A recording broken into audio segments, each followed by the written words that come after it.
जय श्री कृष्ण विद्यार्थी मित्रों, केम छो बाळको? बधा मजामां? सरस, वेरी गुड। तो चालो बाळको आगळ वधीए स्वाध्यायना दाखलानी अंदर। लास्ट लेक्चरनी अंदर आपणे स्वाध्यायना 5 दाखला जोयेला हता। त्यारबाद मित्रों आज स्वाध्यायनो 6ठो दाखलो, 7मो अने स्वाध्यायना 8मा दाखला, आ 3 दाखलानी आजना लेक्चरनी अंदर आपणे चर्चा करी। मित्रों स्वाध्यायनो 6ठो दाखलो एनी रकम तमे ऊपर डिस्प्ले में ध्यान थी वाँचो निराते। आ दाखलो विद्युत क्षेत्र ने लगतो है। दाखलो शुरू करवो ए पहला मित्रों तमने एक वस्तु ख्याल होवी जोईए कि धन विद्युत भार है एनी अंदर विद्युत क्षेत्र बहारनी तरफ होय अने ऋण विद्युत भार आपेलो होय तो एनु विद्युत क्षेत्र अंदरनी तरफ होय। तो रकमनी अंदर मित्रों तमने 4 प्रकारना विद्युत भार आपेला है। तमे रकम में जोवो ऊपर चारे 4 प्रकारना विद्युत भार है ई चोरसना शिरोबिंदु ऊपर राखवाना कीधा है। तो चोरस आपेलो है एटले बधी बाजुनुं माप सरखुं है। रकम में के 10 सेंटीमीटर जेटलुं है बधी बाजुनुं माप। तो ए बी सी अने डी आ चोरस आपेलो है बाळको। आ ए बिंदु अहींया में क्यू ए विद्युत भार राखेलो है जे 2 माइक्रोकूलमनो है। अहींया क्यू बी विद्युत भार आपेलो है -5 माइक्रोकूलमनो है। अहींया क्यू सी विद्युत भार आवेलो है ए 2 माइक्रोकूलमनो विद्युत भार है। अने अहींया क्यू डी विद्युत भार आवेलो है आ -5 माइक्रोकूलमनो विद्युत भार है। आवा 4 विद्युत भार चोरसना शिरोबिंदु पर राखेला है अने केंद्र ऊपर अहींया 1 माइक्रोकूलमनो विद्युत भार राखेलो है। आ केंद्र ऊपर अहींया क्यू जेटलो विद्युत भार आवेलो है पण जे क्यू बराबर 1 माइक्रोकूलम रकम में कीधुं ई प्रमाणे। देखीती वस्तु है बाळको। आ उद्गम आ केंद्र होय तो केंद्र थी अहींया सुधीनुं अंतर आर जेटलू है। जो मित्रों आई थी अहींया सुधीनुं अंतर आर होय तो देखीती वस्तु है आ अंतर केटलुं हशे आर, आ अंतर केटलुं हशे आर अने आ अंतर केटलुं हशे आर। पाको ने?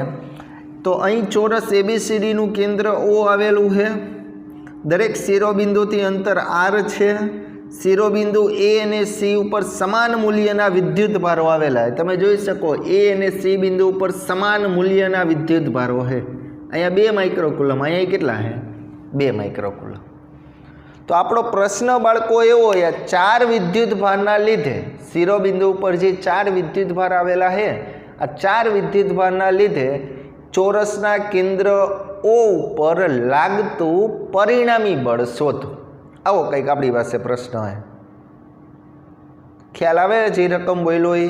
आ 4 शिरोबिंदु परना विद्युत भारना लीधे अहींया केंद्र उपर जे आपणे 1 जोईजो 1 माइक्रोकूलम, हूँ एम बोलूँ 1 माइक्रोकूलम एनो मतलब एवो धन विद्युत भार केंद्र उपर आवेलो है एना उपर लागतुं बळ शोधो। तो अहींया मैं वर्गीकरण तमने दर्शावी दीधुं है बरोबर। खास दाखला ने आकृति द्वारा आपणे समजवानुं है, ध्यानथी जोईजो। हवे बाळको पहली बात आपणे आ ख्याल हूँ अत्यारे आने दूर करूँ। जो मित्रों आना वडे आ केवो विद्युत भार है धन।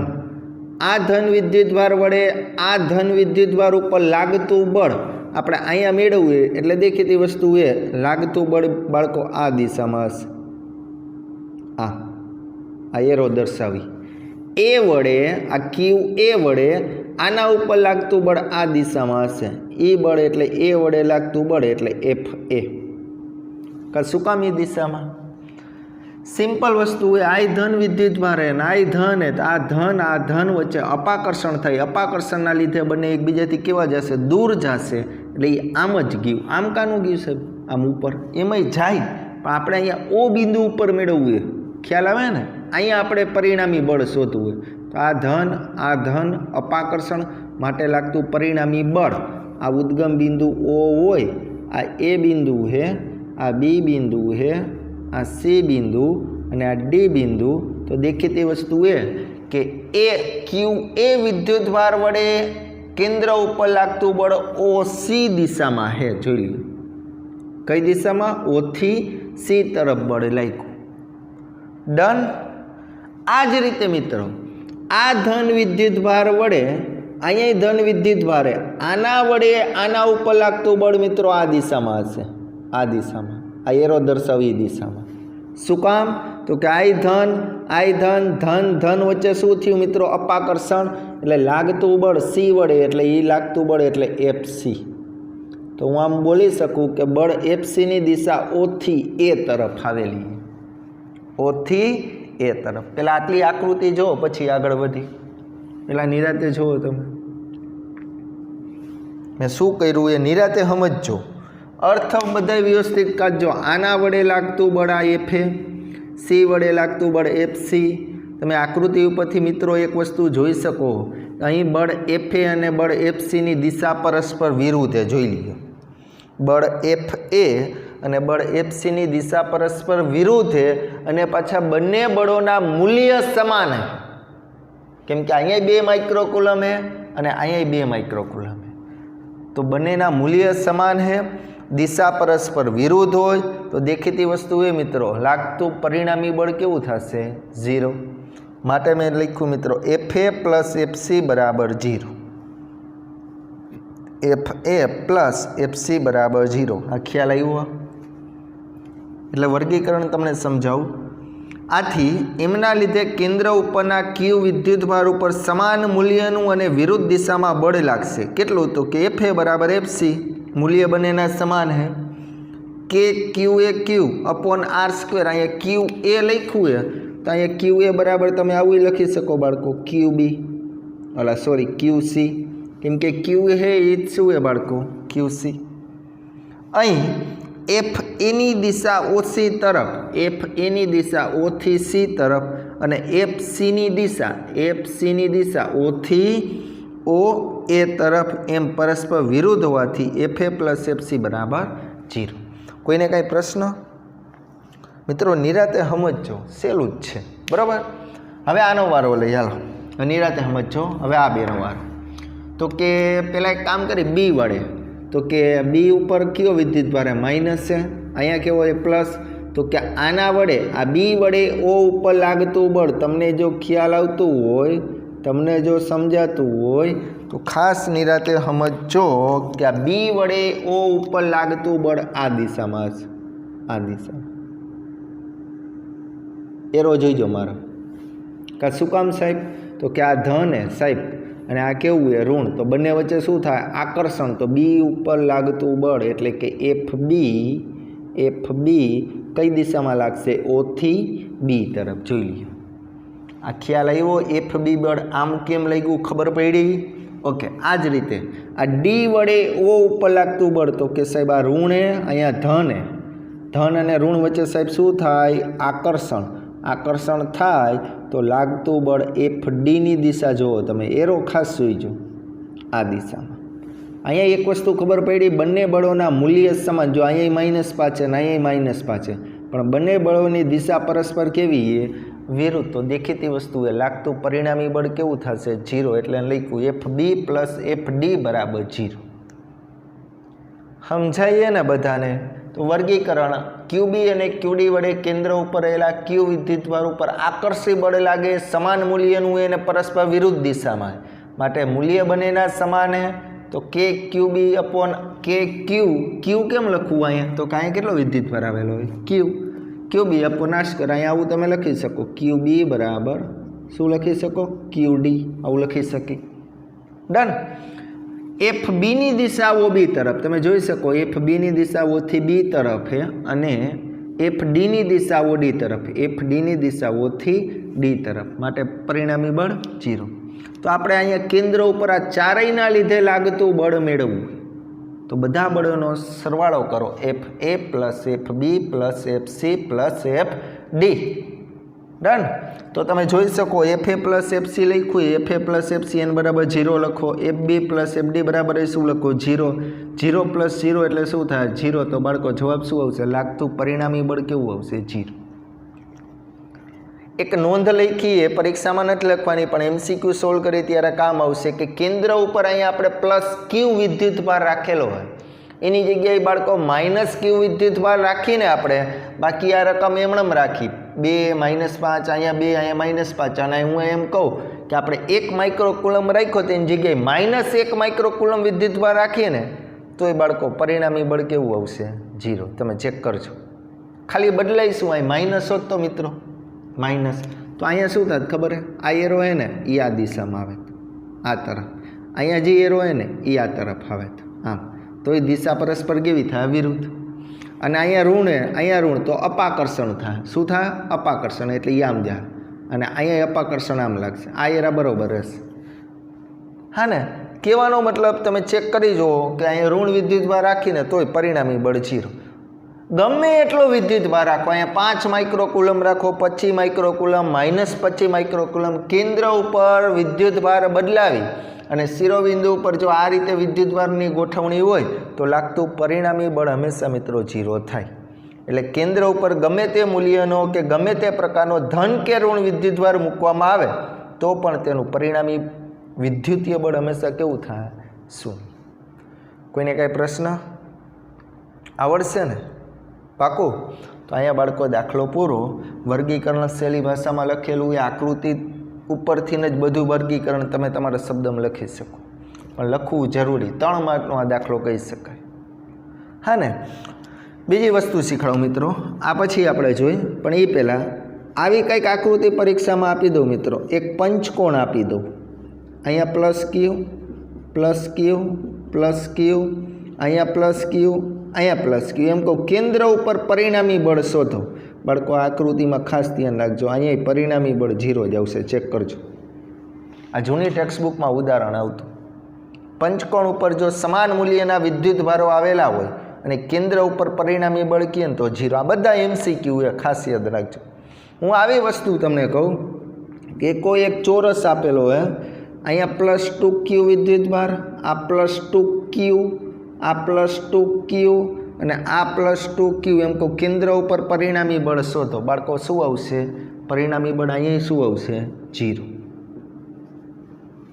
કોઈ એક આવી વસ્તુ કહું, ષટકોણ આપેલો હોય, બેન્ઝીન જેવો આકાર આપેલો હોય, અહીંયા +Q, આ +Q, આ +Q, અહીંયા +Q, અહીંયા +Q ને અહીંયા +Q. એમ કહું કેન્દ્ર ઉપર પરિણામી બળ શોધો. મિત્રો અહીંયા શું આવશે? 0. મારો કહેવાનો મતલબ શિરોબિંદુ ઉપર સમાન મૂલ્યના બધે જ જો વિદ્યુતભાર આવેલા હોય અને કેન્દ્ર ઉપર ધન હોય તોય ભલે, ઋણ હોય તોય ભલે, શિરોબિંદુ ઉપર સમાન મૂલ્યના બધે જ વિદ્યુતભાર આવેલા હોય, બધે જ જોઈ લો, બધે જ આવેલા હોય છે તો પરિણામી બળ 0. પણ હા, આવું કહું, આવી તમે ષટકોણ આપી દઉં, અહીંયા +Q, અહીંયા +Q, અહીંયા +Q, અહીંયા +Q, અહીંયા +Q અને અહીં કંઈ વિદ્યુતભાર જ ન આપું ને એમ કહું કેન્દ્ર ઉપર પરિણામી બળ શોધો તો 0 નહીં મળે. 0 મળશે નહીં. ખાસ યાદ રાખજો. ખ્યાલ આવે બધાને? ઓકે, સારું. હાલો, તો અહીંયા દાખલાનું કામ પૂરું. સ્વાધ્યાયનો કેટલામો દાખલો? 6થો દાખલો. બરાબર. ત્યારબાદ મિત્રો સ્વાધ્યાયના 7મા દાખલા. આ સમજાઈ ગયું ને બધાને? એવું લાગે તમારી રીતે રફ પેજમાં આ દાખલો પૂરો થાય એક્સ્ટ્રા કરીને આવી આકૃતિ તમારી રીતે બનાવી શકો. બરાબર. ત્યારબાદ મિત્રો સ્વાધ્યાયના 7મા દાખલાની અંદર આગળ વધી. થિયરિકલ દાખલો છે. 2 પ્રશ્ન તમને A અને B આવા સમજાવવાના કીધા. એની અંદર એવું કીધું કે સ્થિત વિદ્યુત ક્ષેત્ર રેખાઓ એ સળંગ વક્ર જ છે, એટલે કે ક્ષેત્ર રેખાને અચાનક ભંગાણ ન હોઈ શકે. આવું શા માટે? સ્થિત વિદ્યુત ક્ષેત્ર રેખાઓ હંમેશા સળંગ હોય, એમાં ભંગાણ પડતું નથી. આવું શા માટે? એવું કારણ આપણે પૂછ્યું. કારણ કે જો વિદ્યુતભારને આવા વિદ્યુત ક્ષેત્રમાં ખસેડવામાં આવે તો આપણે સળંગ બળ લાગે. કોઈ પણ વિદ્યુત ક્ષેત્ર રેખા ક્યારે રચાય? તો કે સળંગ બળ લાગતું હોય ને વિદ્યુતભાર ઉપર તો સળંગ વિદ્યુત ક્ષેત્ર રેખા રચાય. હવે બળ મિત્રો સતત લાગતું હોય તો વિદ્યુતભાર કૂદીને એક બિંદુએથી બીજા બિંદુએ ક્યારેય નહીં જઈ શકે. હા કે ના? કોઈ પણ એક અહીંયા મારી પાસે વિદ્યુતભાર આવેલો હોય, એના ઉપર હું સતત બળ લગાડતો લઈશ એ વિદ્યુતભાર ઉપર, તો એ સતત આગળ અને આગળ ગતિ જ કરવાનો હોય, એટલે સળંગ વિદ્યુત ક્ષેત્ર રેખા રચાય. સળંગ બળે ન લાગતું હોય ને, બળે લગાડીને બંધ કરી દઉં તો વચ્ચે કાંઈક આવા ભંગાણ સર્જાય, ગેપ પડે, એવું તો થતું નથી. એટલે આપણે લખ્યું કારણ કે જો કોઈ વિદ્યુતભારને આવા વિદ્યુત ક્ષેત્રમાં ખસેડવામાં આવે તો તેના ઉપર સળંગ બળે લાગે. આથી વિદ્યુતભાર કોઈ બિંદુએથી કૂદીને બીજા બિંદુ ઉપર જઈ શકતો નથી. સળંગ બળના કારણે ખસ્યા જ કરે, આમ અચાનક ભંગાણો વિદ્યુત ક્ષેત્ર રેખાની અંદર પડતા નથી. સિમ્પલ એ કારણ આવડે બધાને. બીજો પ્રશ્ન મિત્રો એની અંદર એવો પૂછ્યો કે બે ક્ષેત્રરેખાઓ કોઈ પણ બિંદુ એકબીજાને શા માટે છેદતી નથી, સમજાવો. મિત્રો આ પ્રશ્ન આપણે વિદ્યુત ક્ષેત્ર રેખાની લાક્ષણિકતા ભણ્યા હતા, એની અંદર આપણે જોયું હતું કારણ આ રીતે કે બે વિદ્યુત ક્ષેત્ર રેખાઓ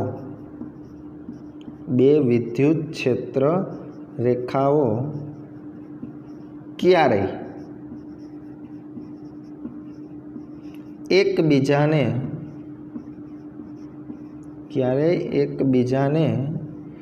છેદતી નથી.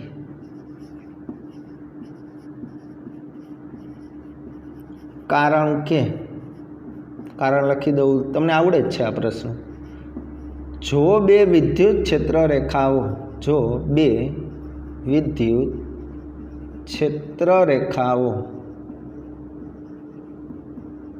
એકબીજાને છેદે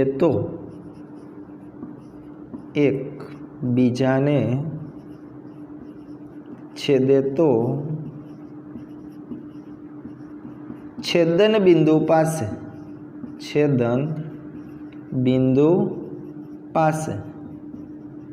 બે સ્પર્શક મળે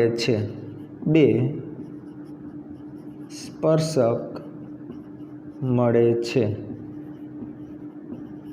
જે શક્ય નથી. શું કે જો બે વિદ્યુત ક્ષેત્ર રેખાઓ એકબીજાને છેદે, ધારો કે એક વિદ્યુત ક્ષેત્ર રેખા આવી, બીજી વિદ્યુત ક્ષેત્ર રેખા આવી, જો બે વિદ્યુત ક્ષેત્ર રેખાઓ એકબીજાને છેદે, બે ક્ષેત્ર રેખાઓ એકબીજાને છેદે તો છેદન બિંદુ પાસે, જો આને છેદન બિંદુ કહેવાય, છેદન બિંદુ પાસે આ વિદ્યુત ક્ષેત્ર રેખાએ પહેલી અને આ બીજી વિદ્યુત ક્ષેત્ર રેખાએ, તો છેદન બિંદુ પાસે બે સ્પર્શક મળે. આ પહેલાની વિદ્યુત ક્ષેત્ર રેખાની દિશા આમ મળશે કંઈક E1 અને બીજાની વિદ્યુત ક્ષેત્ર રેખા કંઈક આવી મળશે E2. તો તમે જોઈ શકો છેદન બિંદુ પાસે કેટલા સ્પર્શક મળે? બે, જે શક્ય નથી કેમ કે છેદન બિંદુ પાસે ફક્ત કેટલા સ્પર્શક હોઈ શકે? એક. તો સિમ્પલ આપણે આ વિદ્યુત ક્ષેત્ર રેખાની લાક્ષણિકતા ભણ્યા એની અંદર આ વસ્તુ આવી ગઈ. આવડશે ને? ઓકે, એક કામ કરી સ્વાધ્યાયનો 8મો દાખલો ગણો. પહેલાં આ બંને દાખલાનો સ્ક્રીનશોટ પાડી લેવાનો.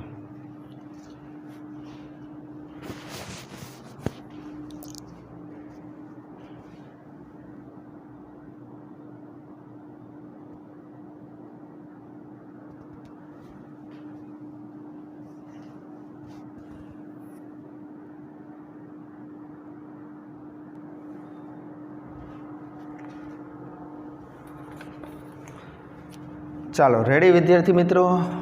ઓકે, ત્યારબાદ મિત્રો સ્વાધ્યાયના 8મા દાખલાની અંદર આગળ વધી. સ્વાધ્યાયનો 8મો દાખલો.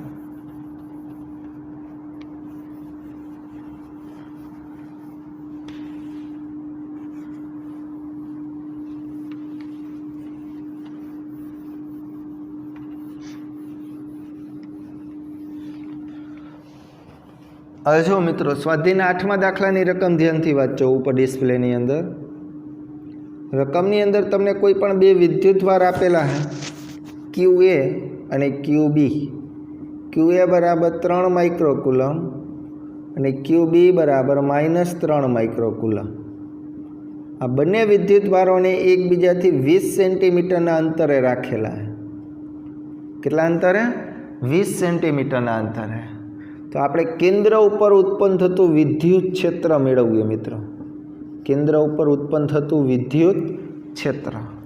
આવો કંઈક આપણી પાસે પ્રશ્ન છે. ઓકે, એક કામ કરી ધ્યાનથી જોઈજો. આકૃતિ પહેલાં બનાવીએ આપણે. ધારો કે આ અક્ષ છે, આ અક્ષ ઉપર અહીંયા QA વિદ્યુતભાર આવેલો હોય. કેવો વિદ્યુતભાર? QA.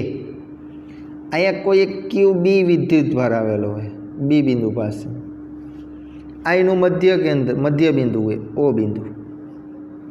આપણે અહીંયા ઉદ્ભવતું વિદ્યુત ક્ષેત્ર મેળવવું હોય. ક્યુ એ બરાબર 3 માઇક્રોકુલમ વિદ્યુતભાર છે અને ક્યુ બી બરાબર -3 માઇક્રોકુલમ વિદ્યુતભાર છે. ડન. સારું, હાલો અહીંયા ધ્યાન આપજો. ઓકે, આ ક્યુ એ વડે ઓ બિંદુ ઉપર ઉત્પન્ન થતું વિદ્યુત ક્ષેત્ર તમને ખ્યાલ આવે. આ ધન વડે ઉદ્ભવતું વિદ્યુત ક્ષેત્ર ઓ બિંદુએ, તો ધનમાં વિદ્યુત ક્ષેત્ર રેખાની દિશા આમ હશે, બહારની તરફ આ એરો એ દર્શાવી એ બાજુ. હા ને, આમ નહીં આવે, આમ આવે પણ આપણે અહીંયા મેળવવું એ વિદ્યુત ક્ષેત્ર, એટલે એ દિશામાં એરો દર્શાવી એ વડે ઉદ્ભવતું વિદ્યુત ક્ષેત્ર એટલે ઈ એ. જોતા રહેજો. ડન. સારું, હાલો હવે આ બી વડે અહીંયા ઉદ્ભવતું વિદ્યુત ક્ષેત્ર, આ ક્યુ બી વડે ઓ બિંદુ પાસે ઉદ્ભવતું વિદ્યુત ક્ષેત્ર તમને બધાને ખબર, અહીં ઋણ વિદ્યુતભાર, ઋણ વિદ્યુતભારમાં વિદ્યુત ક્ષેત્રની દિશા અંદરની તરફ જ હશે, એટલે આ વિદ્યુત ક્ષેત્ર ઈ બી, બી વડે ઉદ્ભવતું વિદ્યુત ક્ષેત્ર એ દિશામાં. એક વસ્તુનું નિરીક્ષણ કરો બાળકો, ઈ એ અને ઈ બી વિદ્યુત ક્ષેત્ર છે, ઈ એ અને આ જે ઈ બી, આ બંને વિદ્યુત ક્ષેત્રની દિશા સમાન છે. જોઈ લો, જોઈ શકો તમે. જો બંને વિદ્યુત ક્ષેત્ર રેખાની બાળકો દિશા સમાન હોય તો વિદ્યુત ક્ષેત્રનો હંમેશા શું થાય? સરવાળો. શું થાય? સરવાળો. તો આપણે આ રીતે લખશી, પરિણામી વિદ્યુત ક્ષેત્ર, પરિણામી વિદ્યુત ક્ષેત્ર. હાલો, પરિણામી વિદ્યુત ક્ષેત્ર એટલે ઈ બરાબર E1 પ્લસ E2. કોઈને કાંઈ પ્રશ્ન? Okay, done. સરવાળો કેમ કર્યો ખ્યાલ આવ્યો ને બધા? સારું બાળકો, ઈ હમણાં E1 વિદ્યુત ક્ષેત્ર, E1નું વિદ્યુત ક્ષેત્રનું સૂત્ર શું છે બોલો જોઈએ? કે ક્યુ અપોન આર સ્ક્વેર. આ રીતે લખીએ અત્યારે. અહીંયા આમ જોવા જઈએ તો કે ક્યુ એ, અહીંયા આવશે કે ક્યુ બી, પણ મૂલ્ય તો અહીંયા 3 માઇક્રોકુલમ ને અહીંયા 3, એટલે કે ક્યુ અપોન આર સ્ક્વેર. અહીંયા આવું જ દર્શાવી દઉં, કે ક્યુ અપોન આર સ્ક્વેર. જોતા રહેજો. હા ને, આ આર એટલે તો અહીંથી અહીંયા સુધીનું અંતર જ છે ને મિત્રો. આર એટલે અહીંથી અહીંયા સુધીનું અંતર. હા ને, ઓકે. આની આગળ કાંઈ ન હોય તો એકડો, આ એકડો, તો ઈ બરાબર આવું લખી શકાય 2 કે ક્યુ અપોન આર સ્ક્વેર. આ રીતે લખી શકીએ આપણે, બરાબર ને? સારું, ઈ હમણાં 2 ઈ હમણાં કેની કિંમત તમે જાણો 9 × 10⁹. ક્યુ એટલે બાળકો 3 × 10⁻⁶. અને અંતરાળ સેન્ટીમીટરમાં એ બાળકો 20 સેન્ટીમીટર જ આપેલું છે લગભગ. હા, 20 સેન્ટીમીટર. તો બાળકો સેન્ટીમીટરમાંથી આને પહેલાં કન્વર્ટ કરી નાખીએ આપણે મીટરમાં, એટલે 20 × 10⁻². શું એ? મીટર. અહીંયા આ રીતે લખીએ 20 × 10⁻² મીટર. ડન. હવે મિત્રો આનું સાદુરૂપ આપી દઈએ. આનું તમે કેલ્ક્યુલેશન કરશો એટલે જવાબ તમારો આવશે 5.4 × 10⁶. 5.4 × 10⁶. અને વિદ્યુત ક્ષેત્રનો એકમ ન્યૂટન પ્રતિ કુલંબ. આ પહેલો આન્સર એ મળી ગયો. જોઈ લ્યો, કેન્દ્ર ઉપર ઉદ્ભવતું વિદ્યુત ક્ષેત્ર મેળવતું મળી ગયું. ફાવે ને બધાને? આ અંતર શું દર્શાવે? આર. આપણે એવું લાગે તો અહીંયા દર્શાવી દઈએ. આ અંતર શું હોય? આર. અહીંથી અહીંયા સુધીનું. હા ને, જોજો કોઈને કાંઈ પ્રશ્ન હે? પાક્કું ને? સિમ્પલ વસ્તુ, બરાબર. આ સરવાળો કેમ થયો ખ્યાલ આવી ગયો ને? Okay, done. સારું, હવે બી આપણે ગણવું હોય. બીની અંદર મિત્રો શું એને પૂછેલું એ જો, બી હે એની અંદર તમને વિદ્યુતભાર આપેલો હોય બાળકો ક્યુ બરાબર, પણ વિદ્યુતભાર કેવો હોય જો 1.5 × 10⁻⁹.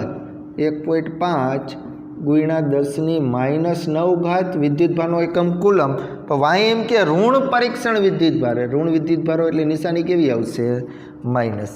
તો આપણે એવો પ્રશ્ન એ આવો વિદ્યુતભાર આપેલો હોય તો એના ઉપર લાગતું બળ કેટલું તમારે અહીંયા બળ મેળવવું. શું મેળવવું એ? બળ. તો બળ આપણે વિદ્યુત ક્ષેત્ર તો મળેલું જ છે. કેટલું એ? ઈ બરાબર 5.4 × 10⁻⁶ ન્યૂટન પ્રતિ કુલમ. બાળકો બળ મેળવવું, બળ એફની અમે કરી નાખી ક્વેશ્ચન માર્ક, બરાબર. ચાલો બોલો તો બળનું સૂત્ર એફ બરાબર QE. ડન. એફ હેમણમ ક્યુ કેટલો -1.5 ગુણ્યા 10⁻⁹ આ તો બાળક વિદ્યુત ક્ષેત્ર કેટલું બાળકો 5.4 ગુણ્યા 10⁶.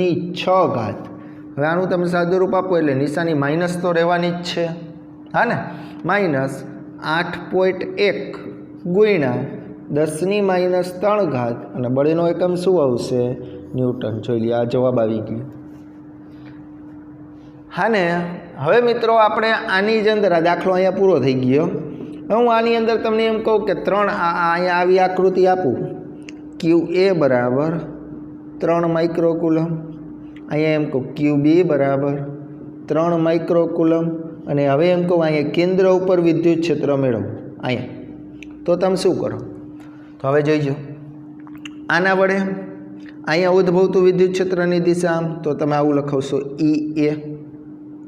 પાકું. આ QB વડે અહીંયા ઉદ્ભવતું વિદ્યુત ક્ષેત્ર તો આ ધન હે, તો ધન વડે આમ ઉદ્ભવતું વિદ્યુત ક્ષેત્ર આવશે, જોઈ લ્યો EB. કોઈને કાંઈ પ્રશ્ન? એક વસ્તુ નિરીક્ષણ કરો, અહીં EA અને EBનું વિદ્યુત ક્ષેત્ર પરસ્પર કેવું આવ્યું? પરસ્પર કેવું આવ્યું? વિરુદ્ધ.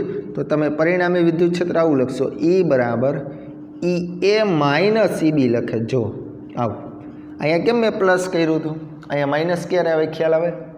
અહીંયા બંનેની દિશા સમાન હતી એટલે સરવાળો, અહીંયા બંનેની દિશા પરસ્પર વિરુદ્ધ એટલે બાજુ. એની જગ્યાએ આમ પૂછું, અહીંયા QA બરાબર -3 માઇક્રોકુલમ, QB બરાબર -3 માઇક્રોકુલમ, અને એમ કહું કેન્દ્ર ઉપર પરિણામી વિદ્યુત ક્ષેત્ર મેળવો. આપણો પ્રશ્ન એ જ છે અહીંયા. હવે અહીંયા તમને ખ્યાલ આવે, આ ઋણ વડે અહીંયા ઉદ્ભવતું વિદ્યુત ક્ષેત્ર આકર્ષણના લીધે આમ આવશે EA. જોતા રહીયો. પાકું. આ QB વડે અહીંયા, તો કે અહીંયા ઋણ, તો ઋણમાં વિદ્યુત ક્ષેત્રની દિશા અંદરની તરફ, તો અહીંયા આવશે EB. અહીંયા તમે જોઈ શકો E અને EBની દિશા પરસ્પર વિરુદ્ધ, તો અહીંયા આવું આવશે E બરાબર EA - EB. તો મારો કહેવાનો મતલબ રકમ પરીક્ષાની અંદર 2 વાર વાંચવાની. શું પૂછવું એ તમને ખ્યાલ આવે, તો આવા જુદા જુદા કિસ્સા તમને ખબર પડવી જોઈએ. દાખલો અહીંયા પૂરો હે, પણ આ રીતે એક્સ્ટ્રા કરીને તમારી રીતે જરીક જોઈ લેજો, એટલે અહીંયા પરીક્ષામાં રકમ બદલાવે તો આપણે કંઈ પ્રશ્ન આવે નહીં. આવડવું જોઈએ. આવડશે ને? સારું, હાલો આજે આટલું રાખશી. વ્યવસ્થિત રીતે સ્ક્રીનશોટ પાડી લેજો આ દાખલાનો, બરાબર. આવતા લેક્ચરની અંદર આપણે સ્વાધ્યાયના દાખલાની અંદર આગળ વધશે. તો બધા વિદ્યાર્થી મિત્રોને જય Shri Krishna, have a nice day અને ટેક